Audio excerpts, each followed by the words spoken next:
Welcome back to Educator.com. In this lecture, we're going to discuss microbial genetics.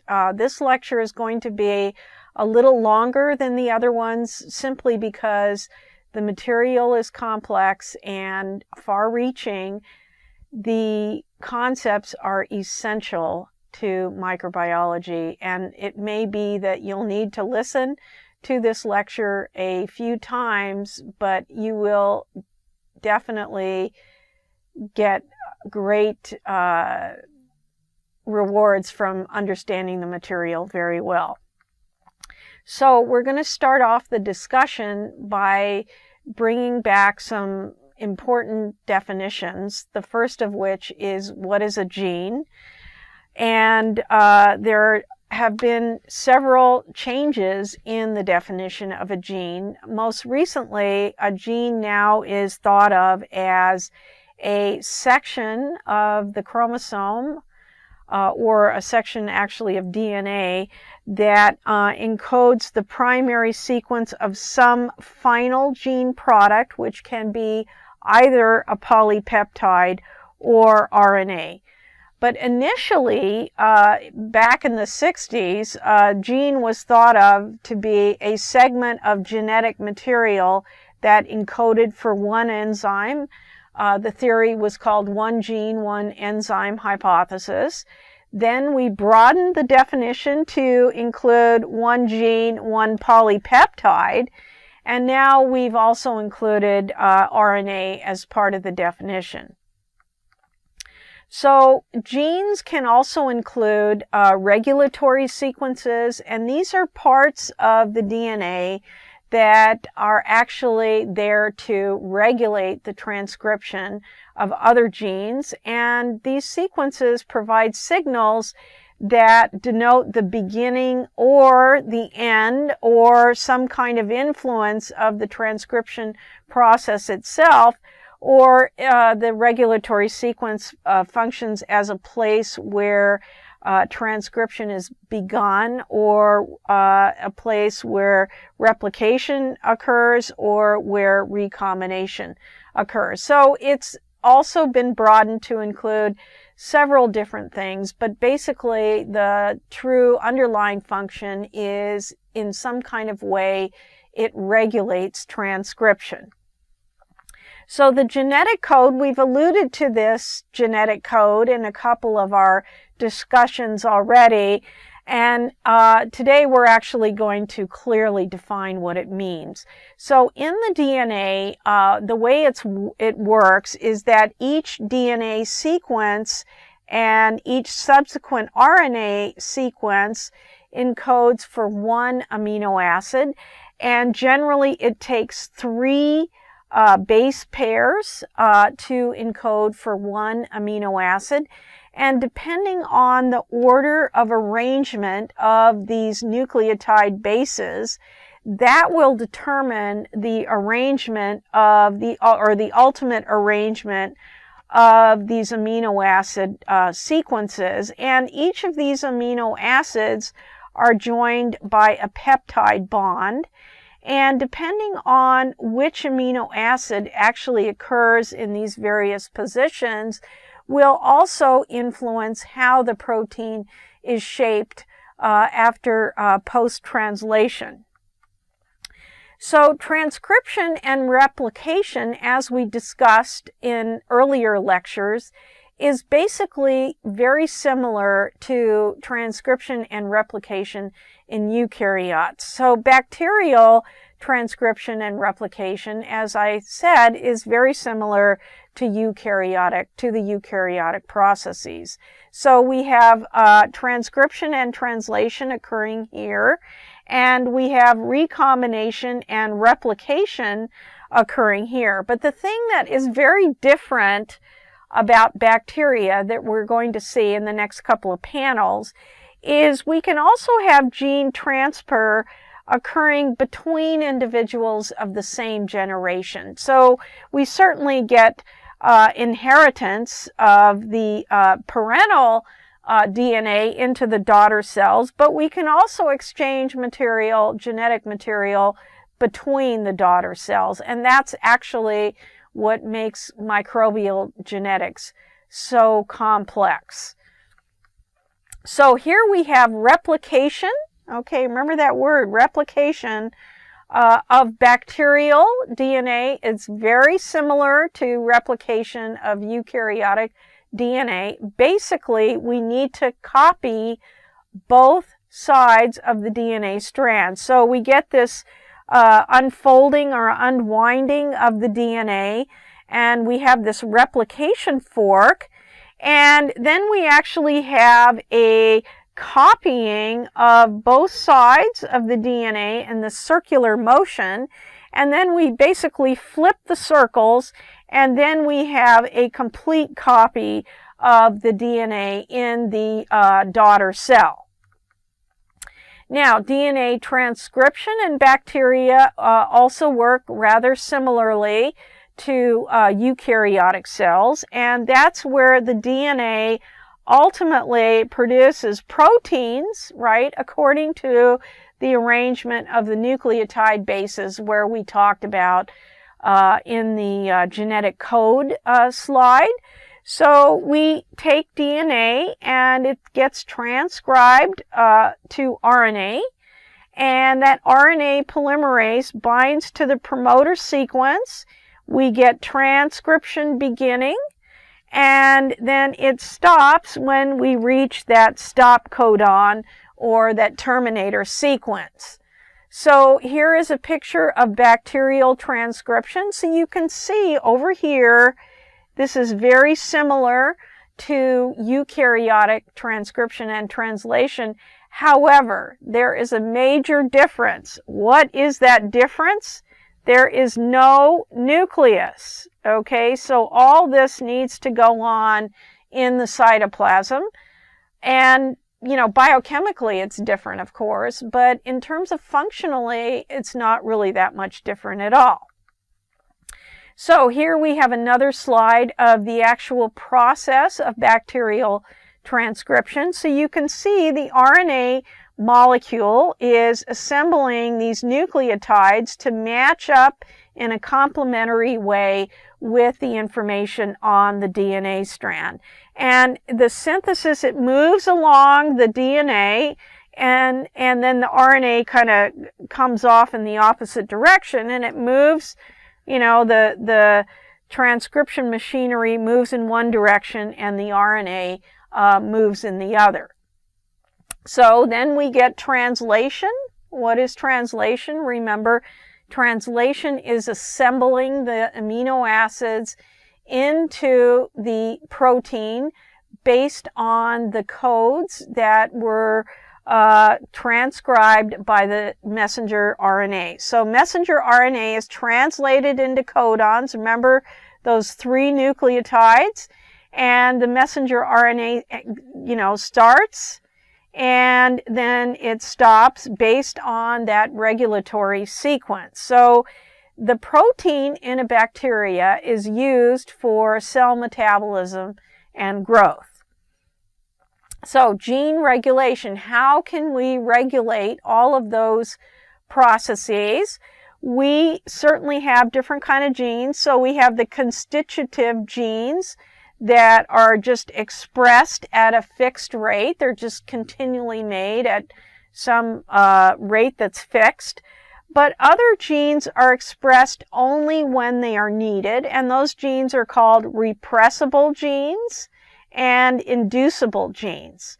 And we're going to have a little in-depth discussion about what that means just right after this slide.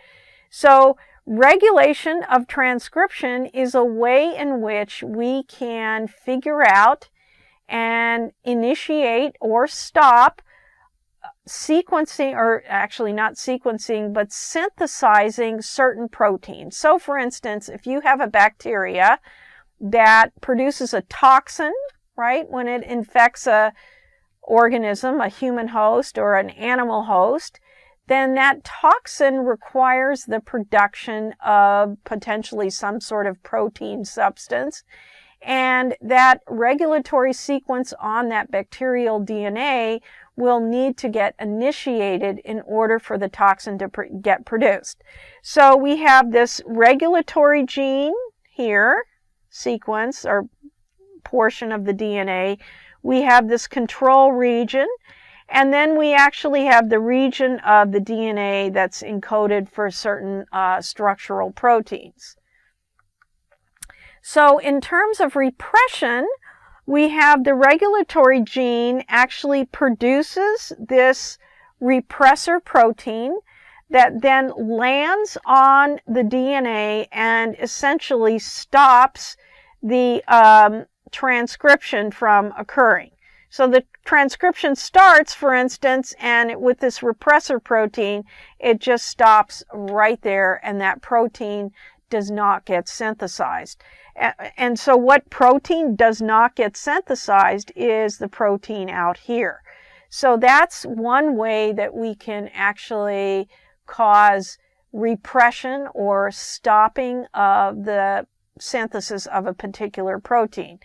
Now, in terms of induction of that, we can actually have it occur in a couple of ways. So we can either have a secondary molecule called an inducer that will land on the repressor protein and actually inactivate it. So that's one way. Another way, there's other regions on the DNA that are actually set up that if something lands on that DNA, that will cause the machinery to start.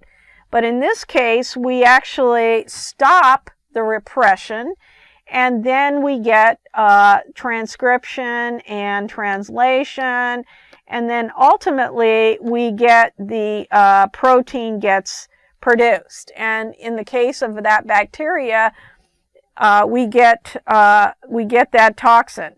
Okay, we get that toxin produced by taking away the function of that repressor protein. Now, let's talk about mutation. Now, mutation is another concept that's common to both eukaryotic and prokaryotic cells. And the question, again, has arisen for quite a long time in genetics in terms of defining what a mutation is. So Eric Pianka, who was a very famous ecologist, defined a mutation as a genetic change to a germ cell. Now, what is a germ cell? When a eukaryotic cell, a germ cell, or in a human host, a germ cell is an ova or a sperm. And when we have a genetic change to a germ cell, that genetic change is passed on to our offspring. And so in terms of evolutionary biology, that genetic change will either enhance or disrupt a population's fitness to reproduce. So this has an evolutionary connotation. But, you know, certainly these concepts apply to bacteria as well, especially in the case of the antibiotic resistance that we discussed in the beginning of the course. So only germline mutations are transmitted to offspring. Moeen Curry, who's another famous geneticist, clarified that terminology. Now, there are also some definitions of genetic mutation in relationship to molecular biology. And a genetic mutation is, in molecular terms, a permanent transmissible change in the nucleotide sequence of a chromosome, usually in a single gene, that leads to a change or loss of its normal function. And again, if we have that change occurring in germ cells, that change is transmitted to all the cells in the organism. Now, the other concept about mutations that's important is that mutations are rare. And also they're random. Now, these mutations can be beneficial, neutral, or harmful. And in the respect that they're random, it doesn't matter if the mutation is useful or not. The fact that it occurs at all, it's a random process. Not all mutations matter. Some, if they're integral to particular functioning of some protein, then they do matter, but if they can occur in a part of the DNA that's not a gene or not expressed in that particular manner. And so in that case, not all mutations matter. Somatic mutations, now we were just talking about germline mutations.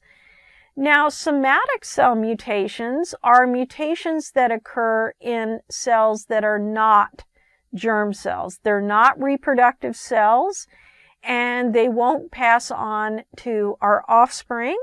So, for instance, if we stay out too long in the sun, our skin cells may have a mutation that's induced in that particular area that got sunburned, but the rest of our body isn't going to have that mutation, just that part of the body that was exposed to too much sun. So the example here, the golden color of this apple was caused by a somatic mutation, but the seeds of the apple, so if we planted this apple, if we planted the seeds, the apple would not grow into being multicolored. It was just that particular apple had that particular genetic change.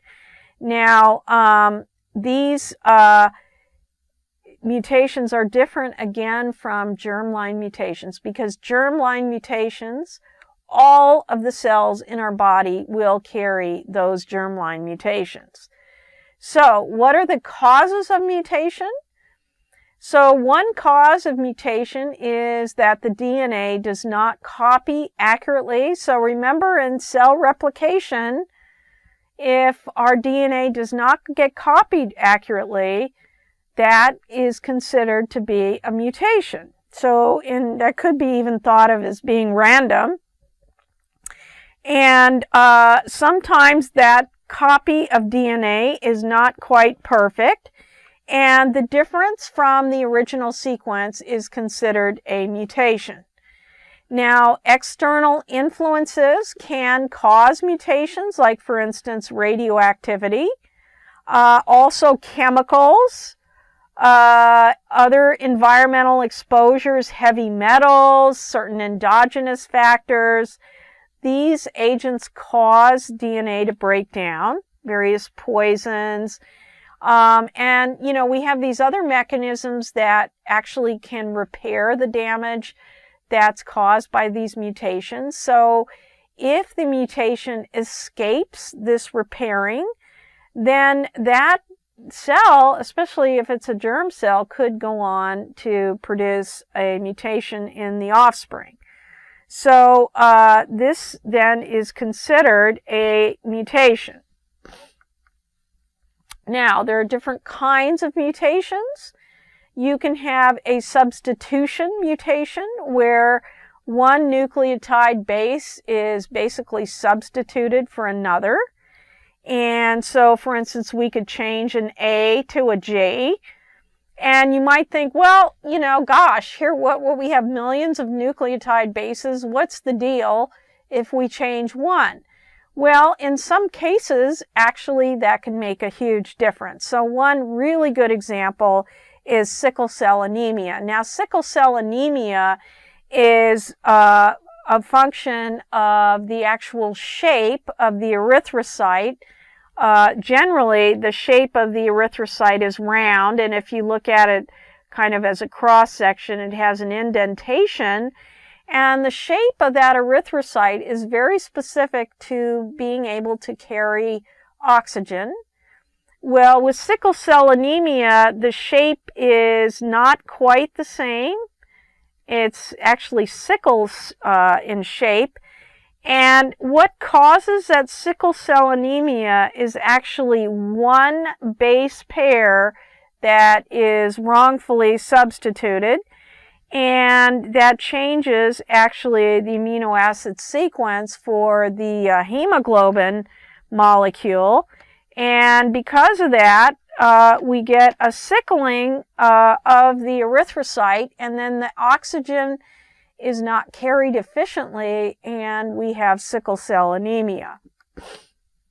So there are other examples. So we can have, like we talked about before, we can have a mutation in an important part of the gene, or we can have what's called silent mutations that occur in portions of the gene that don't encode for any particular protein. So, but you can also have a mutation in the stop codon and potentially terminate the synthesis of a protein early and make it incomplete, and then potentially lose the entire function of the whatever protein process that occurs.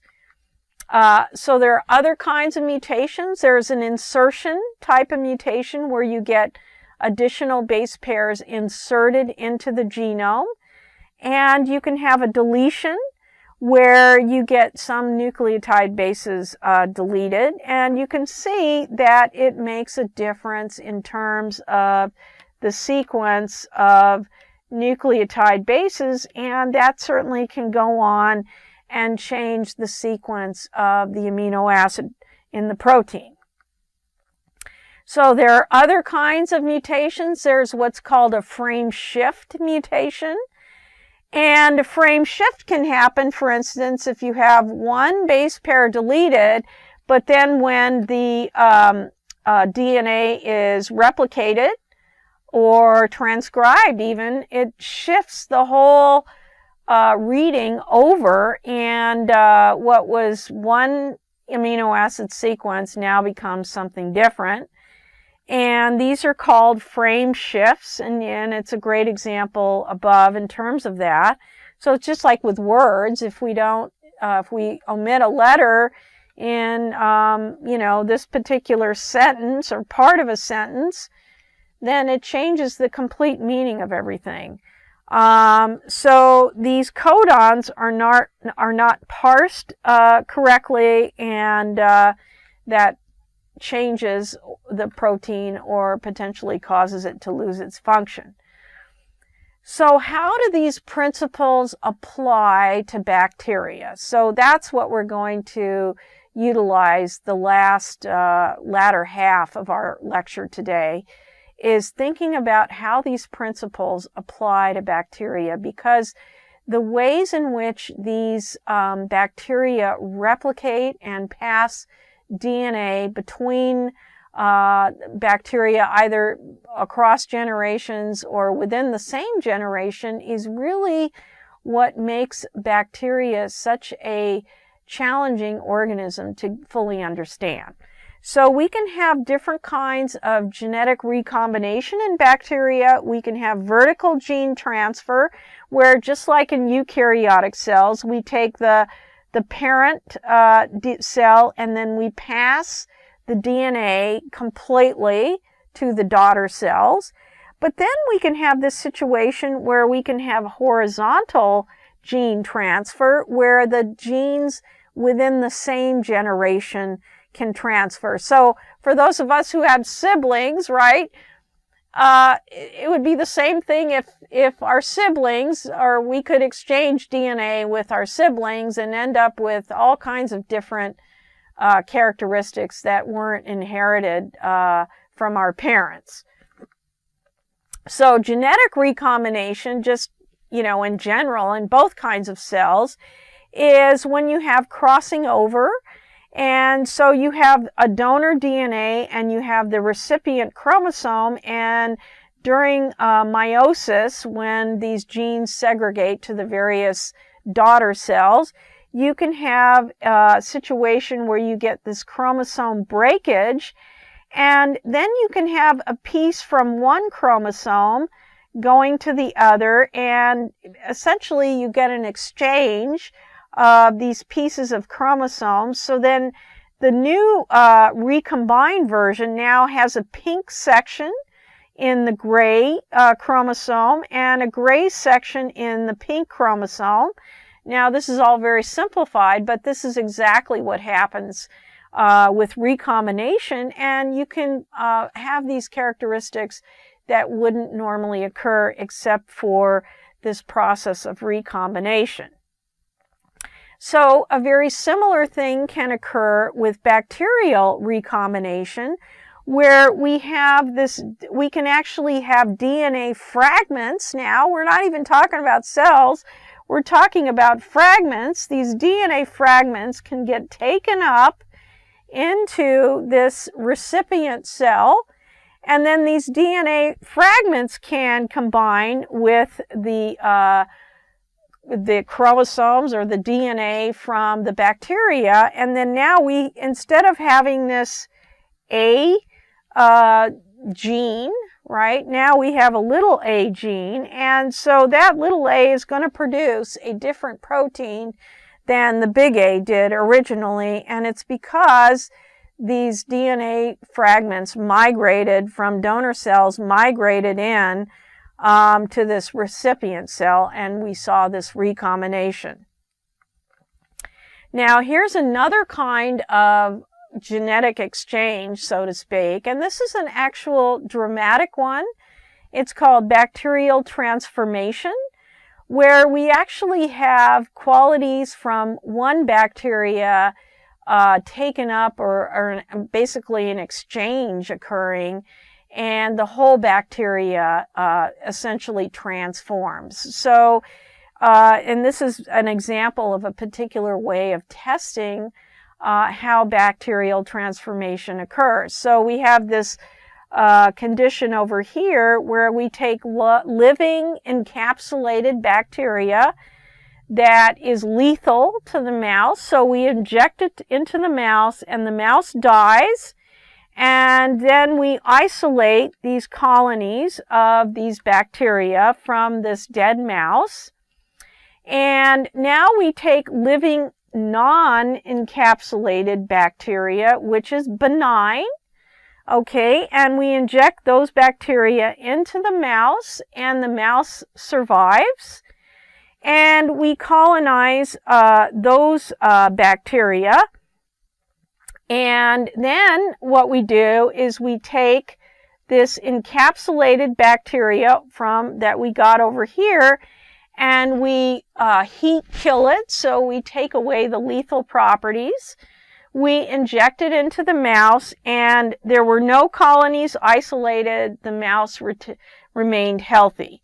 Now we take living non-encapsulated and heat-killed encapsulated. So basically, we're combining these two here. Okay, we're combining these two types of bacteria, and then we're injecting it into the mouse. Now, clearly, there was an exchange between these two bacterial types, and now we have a lethal, so the lethal form, or the lethal property, combined with the other benign bacteria, and now we have now the mouse. So essentially, this produced a fatal form of the disease. So it's because we had actually a transformation, where we had an exchange, and then we had a transformation. So another property of bacteria is called conjugation. And we talked a little bit about this in an earlier lecture, where we actually exchange this plasmid. And so here we get this F factor plasmid that gets replicated and passed over to this other bacteria. Remember the pili, that's what this structure is here. And so we can get a recombination, so we can actually exchange the plasmid, and we can also, down here, we can actually incorporate the plasmid into the bacterial chromosome. So, and this is just another picture of another way that we can have conjugation. So we can have replication and transfer of part of the chromosome. So we can have the gray part of the chromosome being replicated, and then it's actually incorporated into this recombinant bacteria. So this is another way that we can interject a chromosome and DNA from one bacteria into another. Now, here's another way that we can have what's called transduction. And transduction happens by a bacteriophage. Now, bacteriophage is thought of as a virus to bacteria. So basically, we have this virus, right, that infects a bacteria, and that phage actually injects its phage DNA into the bacteria.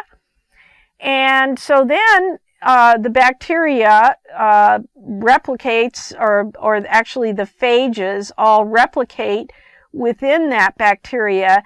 And not only does the phage have its own DNA, but then the phage also takes up the DNA from the bacteria, and then the phage goes to another, uninfected bacteria, and it injects, or it carries the bacterial DNA and infects a new host cell, and that new host cell now has part of that donor bacterial DNA that came to the bacteria through a bacteriophage.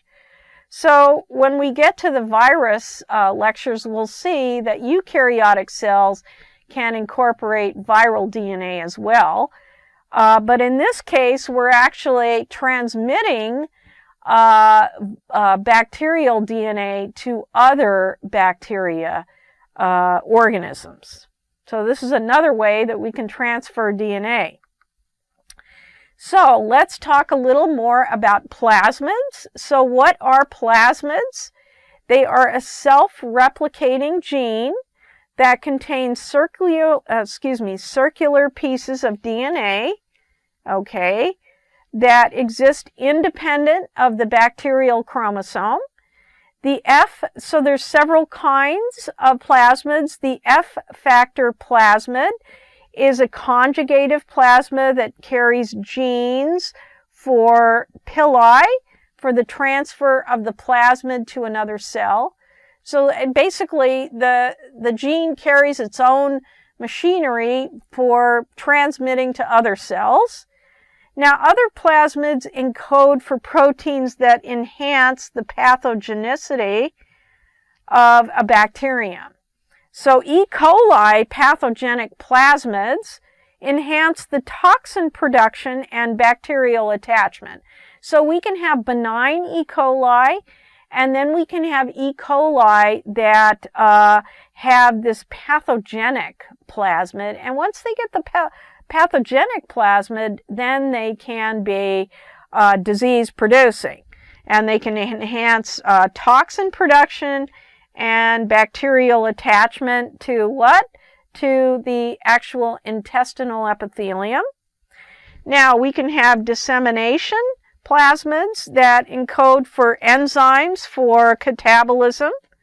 Okay, so these plasmids actually cause a breakdown of some sort of other kinds of molecules or proteins. And then we can have these R factors. Now these R factors are called Rs because they encode for antibiotic resistance. So remember, the R factor is a type of plasmid that when it gets encoded into the genome of the bacteria can actually cause the bacteria to develop antibiotic resistance. So in other words, if we have, right, our antibiotic lecture, if we have, we're giving antibiotics to our patient and we eradicate all bacteria except for a few, and those few happen to have an R factor plasmid, we can transmit that R, right, to bacteria that don't have R, and then we can transform those bacteria to actually be now resistant to the antibiotic. So this is actually a really important mechanism that we're trying to understand better to deal with this antibiotic resistance. So then there's another concept called transposons, where we get, it's a lot like that recombination example that we saw, where we can cut out one gene and we can insert it for another. And in this case, this is another mechanism where we can introduce resistance. So these segments of DNA can move from one region of DNA to another. And in order for that to happen, we need to have this particular DNA enzyme that can cut the DNA and cause this transposition to occur. And this, again, is another way that we can introduce these traits into bacteria. So here we show, here's the transpose gene, and the ends of it get cut, and then they come back together, and lo and behold, we now introduce this new type of resistance gene. And that is a way in which we can introduce antibiotic resistance. So we've covered now several ways in which this recombination and exchange of genetic material can occur between bacteria of the same generation, and of course the traditional way of passing across or actually vertically going from one generation to the other. So what is the process called where we have a pathogenic and a non-pathogenic bacteria combining to produce a lethal combination? Remember the mouse example, that is called bacterial transformation. Okay, that's important. The way you need to study this material is by fully getting an understanding of how they work, and then classifying like the several different types of recombination, the transformation, the different vertical gene exchange, horizontal gene exchange, and so forth. So the next example is, what type of mutation do we have where one base exchanges for another? Remember, that was substitution. Is that important? Yes, it is. Remember our example, sickle cell anemia. It's very important. But it can be silent too. It can be silent, or, or if it's in a sequence that's red, in terms of replication and transcription and translation, then that can certainly change the function of the protein. Now, the third example, which type of transfer results in the exchange of genes among cells of the same generation? Okay, so you got to remember, there's vertical, okay, and vertical pertains to parents and offspring, and horizontal, right, refers to exchange of genes from the same generation. So that's a way in which you can distinguish between the transfer of genes. Now, as we have discussed in today's lecture, there are several ways that you can have this horizontal transmission. Remember, there's plasmids, okay, and then there's those different types of recombination, okay, and there's the transposons, okay. So these are just some of the ways in which bacteria can exchange DNA. So that's it for today. Thank you very much for visiting Educator.com. We appreciate your input and your attention to what we have discussed.